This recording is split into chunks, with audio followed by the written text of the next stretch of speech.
اور یہ بات بتاؤں، سجدہ کرنا یہ انسانوں پر حرام کیا ہے، ہم نہیں سجدہ کر سکتے، نہ عبادت کی نیت سے نہ تعظیم کی نیت سے۔ عبادت کی نیت سے کریں گے تو کافر ہو جائیں گے، تعظیم کی نیت سے حرام ہے۔ انسانوں کو منع کیا، قربان جائیں حیوانوں کے نصیب پر، حیوانوں کو اجازت دی، وہ ہر لمحہ مصطفیٰ کو سجدہ کرتے تھے۔ اونٹ سجدہ کرتے تھے حضور کو، بکریاں سجدہ کرتی تھی حضور کو۔ امام احمد بن حنبل نے اور بہت سارے صحابہ کرام نے اور کثیر امام انس بن مالک نے روایت کیا۔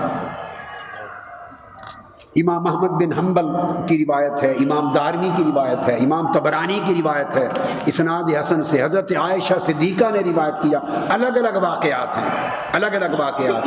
امام احمد بن حنبل نے اور حافظ ابن کثیر نے کہا کہ شرط سنن پر یہ حدیث صحیح ہے۔ جابر بن عبداللہ نے روایت کیا، الگ واقعہ۔ ابن عباس نے روایت کیا، الگ واقعہ۔ عبداللہ بن ابی اوفا نے روایت کیا، یعلا بن مرہ ثقفی نے روایت کیا۔ بے شمار واقعات ہوئے کہ کوئی اونٹ پاگل ہو گیا، مارنے کو آتا تھا، مالک کا کام نہیں کرتا تھا، بوجھ نہیں اٹھاتا تھا، کھاتا تھا، زخمی کرتا تھا، طرح طرح کے واقعات ہوتے۔ آقا علیہ السلام کی بارگاہ میں حاضر ہوئے، یا رسول اللہ اونٹ ہمیں تنگ کرتا ہے، پریشان کرتا ہے اور کھاتا ہے زخمی کر کے بندوں کو۔ آقا علیہ السلام نے فرمایا چلو پوچھتے ہیں اونٹ سے کیا ماجرا ہے۔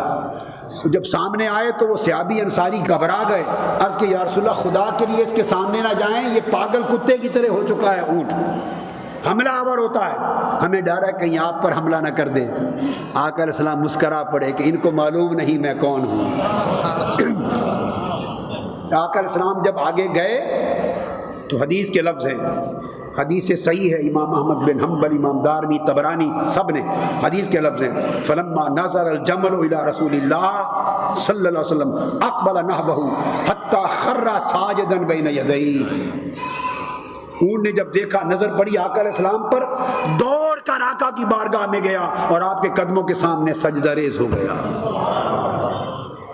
اب صحابہ کرام بولے، سیدنا ابو بکر صدیق بولے، سیدنا عمر فاروق، دونوں صحابہ کے نام آتے ہیں حدیث میں، اور دیگر صحابہ نے عرض کیا یا رسول اللہ، فقال له صحابہ یا رسول اللہ هذه بہیمۃ لا تعقل تسجد لك ونحن ناقل فنحن احق ان نسجد لك۔ یا رسول اللہ یہ حیوان ہیں، بکریاں ہیں، اونٹ ہیں، حیوان ہیں، آپ کو سجدہ کرتے ہیں حالانکہ انہیں عقل بھی کوئی نہیں، ہمیں اللہ نے عقل دی ہے، ہمارا حق زیادہ ہے کہ آپ کو سجدہ کیا کریں، آقا ہمیں اجازت دیں آپ کو سجدہ کریں۔ کون پوچھ رہا ہے؟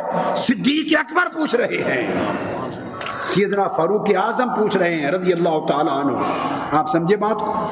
آقا علیہ السلام نے منع کر دیا، فرمایا لا یصلح لبشر ان یسجد لبشر، انسان کو حق نہیں ہے کہ انسان کو سجدہ کرے، تمہارے لیے مجھے سجدہ کرنا حرام کر دیا گیا۔ یہ چونکہ مکلف نہیں ہے حیوان تو یہ اپنی محبت پر قائم ہے۔ جب کبھی اور درخت سجدہ کرتے، درخت سجدہ کرتے، ایک شخص نے آقا علیہ السلام سے نشانی مانگی کہ اپنے سچے رسول ہونے کی نشانی دیں، سامنے درخت تھا، آقا نے فرمایا درخت کو بھی نہیں کہا، کیا درخت کی ایک ٹہنی کو کہا، ایک ٹہنی کو حکم دیا کہ اے ٹہنی آ میرے پاس، اس کو نشانی دے کہ میں اللہ کا سچا رسول ہوں یا نہیں۔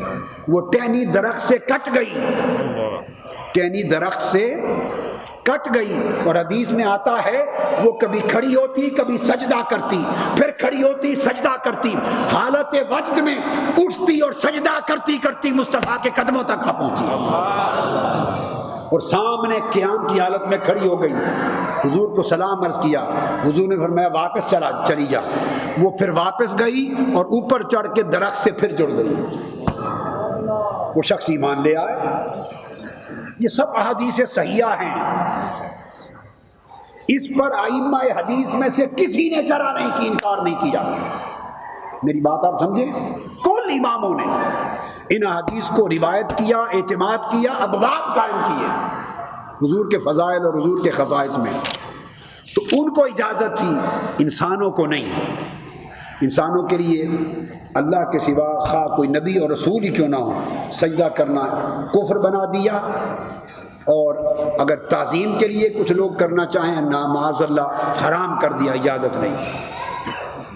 یہ وجہ ہے۔ گفتگو ختم کرتے ہوئے آخر پہ ایک حدیث سناتا ہوں، صحیح بخاری اور مسلم کی متفق علیہ۔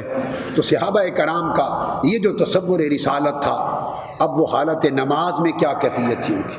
حالت نماز میں حضرت سہل بن سعد ساعدی رضی اللہ تعالیٰ عنہ روایت کرتے ہیں، حضرت سہل بن سعد ساعدی رضی اللہ تعالیٰ عنہ روایت کرتے ہیں، فرماتے ہیں جب آقا علیہ الصلوۃ والسلام علیل تھے آخری ایام میں، تو حدیث کے لفظ ہیں ان ابا بکر کان یصلی لہم، یہ صحیح بخاری کے لفظ میں روایت پڑھ رہا ہوں، صحیح بخاری اور مسلم کی متفق علیہ، اور 5 مرتبہ امام بخاری نے روایت کیا اس کو۔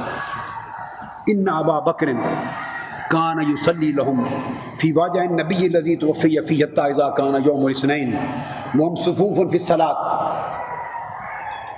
فکاشف النبی صلی اللہ علیہ وسلم ستر الحجرہ وینظر الینا وهو قائم فتبسم ویضحک کأن وجهه برکۃ مصحف فہممنا ان نفتتن من الفرح برؤیۃ النبی صلی اللہ علیہ وآلہ وسلم فناکس ابو بکر علی عقبیہ لیصل الصف وظن ان النبی صلی اللہ علیہ وسلم خارج الی الصلاۃ فاشار الینا ان اتموا صلاتکم وارخوا الستر۔ یہ صحیح بخاری مسلم کی متفق علیہ حدیث۔ آقا علیہ السلام کے آخری ایام جب علیل تھے تو آپ باہر نماز پڑھانے کے لیے تشریف نہیں لاتے تھے۔ اب صحابہ کرام کا بتا رہا ہوں کہ ان کا توحید و رسالت کے تعلق میں ان کا عقیدہ کیا تھا، توحید و رسالت کے تعلق میں عقیدہ کیا تھا صحابہ کرام کا۔ کل صحابہ، سیدنا صدیق اکبر نماز پڑھا رہے تھے، ان دنوں میں حضور نے حکم دیا تھا ابو بکر تم نماز پڑھایا کرو، آپ جماعت کروا رہے ہیں، صحابہ کرام صف در صف نماز میں کھڑے ہیں، الفاظ حدیث کی آئے ہیں ہم صفوف فی الصلاۃ، یہ نہیں فرمایا صفوف للصلاۃ کہ نماز کے لیے تیاری کر رہے تھے یا نماز کے لیے کھڑے تھے، نہ، حالت نماز میں تھے، حالت نماز میں تھے۔ آقا علیہ السلام کو کچھ افاقہ محسوس ہوا، آپ نے باہر دروازے پر تشریف لا کے تو پردہ ہٹایا۔ آخری حدیث ہے اور آخری بڑی توجہ سے اس کے اندر جو بات سمجھانا چاہتا ہوں وہ توجہ طلب ہے۔ ہم تن گوش ہو کر پردہ ہٹایا، اور پردہ ہٹانے کی جو آواز صحابہ کرام نے سنی، اب اس پر شارحین حدیث نے کہا ہے کہ ایک تو کہا کہ شاید صحابہ کرام نے آواز سنی پردہ ہٹانے کی، اور بعض ائمہ حدیث اور شارحین نے اس کی شرح میں لکھا ہے کہ جب چہرہ انور سامنے آیا تو اس کا نور نکلا، اور مسجد نبوی ریاض الجنہ جو آقا کی مسجد تھی وہ چمک اٹھی نور مصطفیٰ سے، تو صحابہ کرام سمجھ گئے کہ حضور آ گئے ادھر۔ تو کیا ہوا کہ جب آقا علیہ السلام نے پردہ اٹھایا اور مسکرانے لگے دیکھ کر، منظر دیکھ کر کہ کس طرح ابو بکر نماز پڑھا رہے ہیں اور میرے صحابہ صف در صف جماعت میں کھڑے ہیں، منظر دیکھ کے مسکرائے، تو صحابہ کہتے ہیں خدا کی قسم اب حالت نماز میں کھڑے ہیں، ذرا دیکھیے ہاتھ باندھ کر قبلہ رخ منہ ہے سجدہ گاہ کی طرف، حالت نماز میں۔ صحابہ کہتے ہیں کہ خدا کی قسم ہمیں حضور کا مسکراتا ہوا چہرہ ایسے لگا جیسے قرآن کھل گیا، قرآن کھل گیا۔ آگے لفظ ہیں فَهَمَمْنَا أَن نَفْتَتِنَ مِنَ الْفَرْحِ بِرُؤْيَةِ النَّبِيِّ، پھر ہم نے حضور کا جب دیدار کیا، آپ کے چہرے پہ نگاہ ڈالی، خدا کی قسم حضور کا دیدار کر کے اتنی خوشی ہوئی کہ ہم نے ارادہ کیا کہ نمازیں توڑ دیں۔ پتہ چلا کہ نمازوں میں تھے، حالت نماز میں تھے، حضور کی زیارت اور دیدار کی خوشی میں ہم اس حالت کو پہنچ گئے کہ نمازیں توڑ دے اور سارے کے سارے حضور کا مکھڑا تکنے میں لگ جائیں۔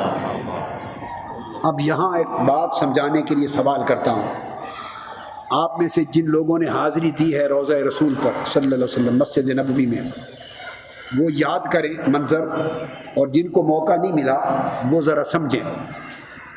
یہ ریاض الجنہ ہے، مسجد ہے جس میں صحابہ کرام نماز پڑھ رہے تھے۔ اگر آپ اس مسجد میں کھڑے ہوں یا جب صحابہ کرام کھڑے تھے تو جو ایکسٹریم اینڈ ہے جیسے وہ دیوار، بائیں طرف ایکسٹریم اینڈ پر جالی مبارک ہے، وہاں دروازہ تھا آقا علیہ السلام کے حجرہ مبارک کا، گھر کا، جس کا پردہ ہٹا کے دروازے میں کھڑے تھے، باہر نہیں آئے. فکاشف ستر الحجرہ، صرف وہیں کھڑے تھے. اور صحابہ کرام حالت نماز میں کھڑے تو نماز میں نگاہیں کہاں ہوتی ہیں؟ بولیے. سجدگاہ پر نگاہیں ہوتی ہیں. آپ اگر اپنے چہرے سیدھے رکھیں میری طرف، بالکل متوجہ رہے، ایک سیکنڈ، دائیں بائیں نہ موڑیں، متوجہ ہیں. اب نگاہیں ذرا نیچے کی طرف جھکا لیں، جیسے سجدہ ہوتا ہے، تھوڑا نیچے جھکا لیں، سیدھا نیچے نیچے جھکائیں. اب آپ کو بائیں طرف ایکسٹریم پر کوئی بیٹھا ہوا نظر آ رہا ہے یا دائیں طرف کوئی نظر آ رہا ہے؟ کوئی اگر مسکرا بھی رہا ہو تو نظر آتا ہے؟ بولیے. اللہ نظر نہیں آتا نا. تو صحابہ کرام یہ آپ کا حالت ہے اور ہماری حالت ہے. اور میں بات کر رہا ہوں عمر فاروق کی نماز کی، عثمان غنی کی نماز کی، علی شیر خدا کی نماز، عبداللہ ابن مسعود کی نماز، سلمان فارسی کی نماز، معاذ ابن جبل کی نماز. ان کی نماز ہو رہی ہے. ان کے خشوع و خضوع اور سجدگاہ پہ آنکھوں کو گاڑنا، نگاہوں کو، انہوں نے ایکسٹریم لیفٹ پر اینڈ پر اس دروازے کا پردہ اٹھا کے مصطفیٰ صلی اللہ علیہ وسلم کا کھڑا ہونا اور چہرے کی مسکراہٹ حالت نماز میں کیسے دیکھ لی؟ کیسے دیکھ لی؟ بولیے. دیکھ سکتے ہیں جب تک چہرہ قبلہ رخ سے ہٹا کر ادھر منہ موڑے نہ جائیں. بولیے. جب تک منہ موڑے نہ جائیں دیکھ سکتے. تو جب صحابہ کہتے ہیں کہ کأن وجہہ ورقۃ مصحف، ہم نے حضور کا تبسم دیکھ کر یوں لگا جیسے قرآن کھل گیا ہے، اور ہم نے فہممنا ان نفتتنا من الفرح برؤیت النبی، اور ہم نے جب حضور کا چہرہ دیکھا تو چہرہ دیکھ کر اتنی خوشی ہوئی 3 دن سے ترس گئے تھے. آقا علیہ السلام باہر نہیں آئے تھے علالت کی وجہ سے.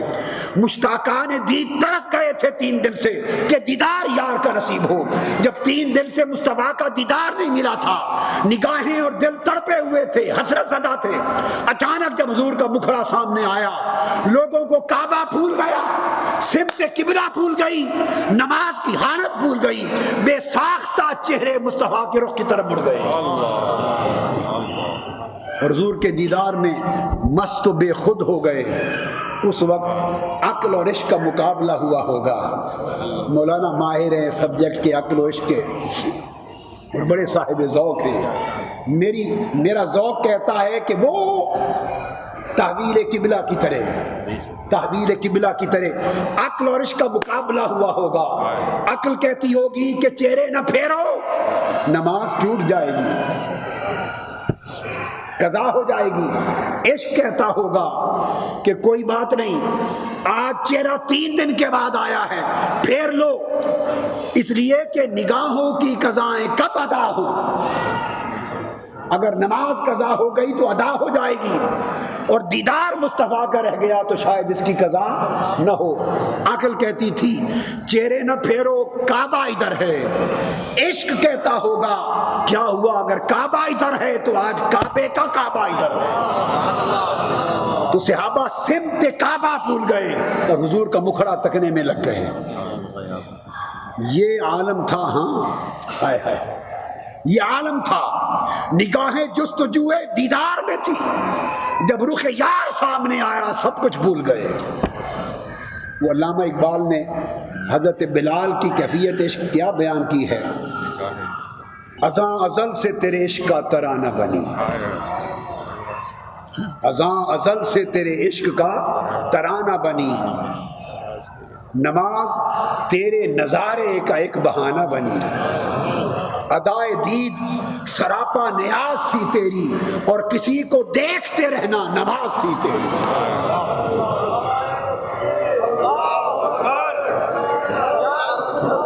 کسی کو دیکھتے رہنا نماز تھی تیری، کسی کو دیکھتے رہنا نماز تھی تیری.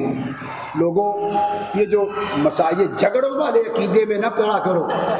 یہ جھگڑے، فتوے بازیاں، تفرقے، اس کو برا بھلا اس کو برا بھلا، اس عقیدے میں نہ پڑھو. میں جو سبق دے کے جا رہا ہوں بس عقیدہ عشق رکھو. عشق جس کو عشق ہو جاتا ہے پھر وہ لوگوں پر طعن و تشنیع اور گالی گلوچ نہیں کرتا، مست و بے خود رہتا، مست و بے خود رہتا ہے۔ اب یہ حال تو تھا مقتدیوں کا، صحابہ کرام کا، اب آخر میں امام کا حال بھی پوچھ لیں، جو سیدنا صدیق اکبر رضی اللہ تعالیٰ عنہ، انہوں نے بھی منظر دیکھا اور سمجھا کہ شاید آقا علیہ السلام باہر آ رہے ہیں، خود تشریف لا رہے ہیں، تو حضور کے ادب میں مقتدی صحابہ نے حضور کے عشق میں چہرے پھیر دیے ادھر، اور صدیق اکبر رضی اللہ تعالیٰ عنہ نے حضور کے ادب میں مصلی چھوڑ دیا۔ فناقص ابو بکر العاقبین لیصل الصف وظن ان النبی صلی اللہ علیہ وسلم خارج من الصف، سمجھا کہ حضور باہر آ رہے ہیں، مصلی چھوڑ کے پیچھے ہٹا۔ جب آقا علیہ السلام نے یہ منظر دیکھا کہ ابو بکر مصلی چھوڑنے کو جا رہا ہے، لوگوں نے قبلے کا رخ چھوڑ کر مجھے تکنا شروع کر دیا ہے، تو آقا علیہ السلام نے آگے الفاظ سنیے، فرمایا فَأَشَارَ إِلَيْنَا أَنْ أَتِمُّوا صَلَاتَكُمْ وَأَرْخَ السِّتْرِ، آقا علیہ السلام نے ہمیں فرمایا کہ لوگوں اپنی نمازیں مکمل کر لو، اور پردہ گرا کے پیچھے ہٹ گئے۔ یہ بھی دلیل ہے کہ وہ حالت نماز میں تھے، حالت نہیں فرمایا نماز شروع کرو، نہ اتمو، اپنی نماز مکمل کرو، اور خود پردے میں چلے گئے۔ اور دوسرا معنی یہ بھی معلوم ہوا کہ انہوں نے رخ قبلہ کو چھوڑ کر ادھر پھیر لیے تھے، صدیق اکبر نے ادب مصطفیٰ نے مصلی چھوڑ دیا تھا، سب کچھ ہو گیا، تو آقا نے فرمایا کہ تمہاری نمازیں ٹوٹ گئی، پھر پڑھو، نہیں فرمایا دہراؤ، بلکہ فرمایا اتمو، نماز قائم ہے، مکمل کر لو۔